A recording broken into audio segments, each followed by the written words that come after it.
The point of me bringing this up is that 40 years ago, Johnny Z, we're talking about the late great Johnny Z, founder of Megaforce, literally knocked on my door as a kid out of high school starting a metal show in radio in New Jersey, and would not leave until I played this band that he believed in and that he had risked everything for and needed to be able to tell he got played on the radio. Right. And it was Metallica. Yeah. And I was aware of who they were just because of the tapes going around and everything, but I'd never really heard them. And he had the 12-inch single for Jump in the Fire. Uh-huh. And he would not, I was like, John, leave it. I'll listen to it. I'll see maybe next week or whatever. Because 83, I'm on the radio. My hands are shaking because I'm nervous. Yeah, you know, sure. I'm still new to it. And back then, there's no computers, there's no CDs, there's no nothing. You're playing vinyl. Yeah. You're queuing up records with a needle, and you got to make sure it's the right spot and it doesn't skip and the record's clean. So I had a lot, it was a lot to deal with it. He wouldn't leave. He's like, by the way, Ed, I got to be able to say how to play it. Please play it. That was Johnny. So I just wanted to get him out of the room. Yeah. And I played Jump in the Fire. And people say to me all the time, like, did you hear, like, the future? Did you hear what was going to become one of the biggest bands in the world? It's like, no. Yeah. Like, you know me forever. I was into Kiss and Van Halen. Sure, like, what the hell was that? Meanwhile, you're thinking, I got 3.5 minutes to find another song to play. Well, Jump in the Fire is like 6.5 minutes. Oh, is it? Or six, I think it's longer, at least 4 or 5. Right. Not that short. But yeah, I'm just like getting ready to get on to the next. But people say to me all the time, like, what'd you think when you heard us? I don't know. Like, you should have a story. I knew it then.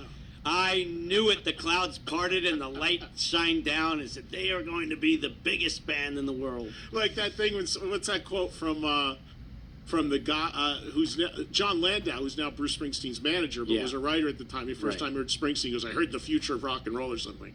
I couldn't say that. I could say that if I lied, but I was like, I thought I heard a car crash. Like, I couldn't process what that was.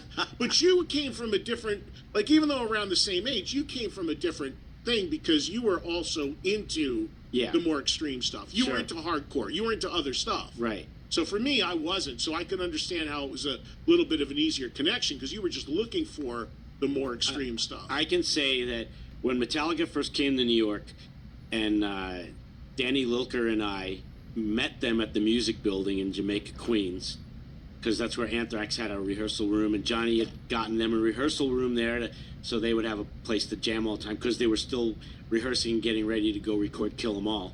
This is when Dave was still in the band. And we would sit in the room. They set up in their room, and they did something different than I had ever seen. Every band that I knew that would rehearse, you'd set up your gear like a show, like a backline, and then you'd stand in front of it and play. Metallica set up theirs. You had the drums and then the amps in like a circle, and they stood in the middle with the amps around them. So we would sit in, like me and Lilker, it would be like late at night because you could play in that building 24/7. And we would just be sitting in that room, in that circle, while they were playing the songs that were going to be on Kill 'Em All. And no vocals even because there was no PA. And just them playing those songs instrumentally. And I could say I had never heard or felt anything like that. The guitar riffs, the tightness of the playing between James and Dave Mustaine, the energy of it, the aggression. I can't even get started on Cliff. I mean, nobody had ever even... this freak, like, headbanging in rehearsal like a maniac, right? With his wah He even did it in rehearsal with no real audience? Out of his mind. Really? Yeah. And let's see, he just looked at, like, me and Lilker and, like, Charlie. We were his audience, you know? But, I remember, like, whatever hair I had on my arms at that time, standing up, just being like, this is insane. Like, this is, and I'm not going to say I immediately said they're the next Iron Maiden or Judas Priest. No, but I will say I had never felt or anything like that. Anything. Still to this day, sitting there in that room, in that little circle, feeling those guys play those songs was an experience unlike any other. I mean, I'm not going to, I'm not one of those guys, but there was magic in the air, you know. It wasn't that.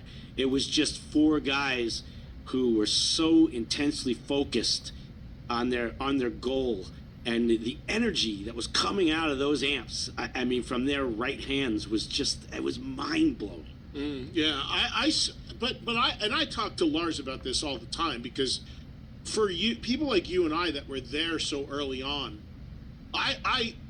even though you felt that energy, and even though I felt like, wow, something's going on here, but I don't really know what this is, I don't think any of us, including the band, thought 40 years later we'd be sitting here and they're going out playing multiple nights at stadiums around the world. Yeah, I mean, it's top 3-4 bands on the planet, right? Yeah. I mean, arguably. Yeah. It's just it's so I don't think anybody could have anticipated the commercial success making music like that. You touched on Anthrax doing a record. How far along are you? Not far.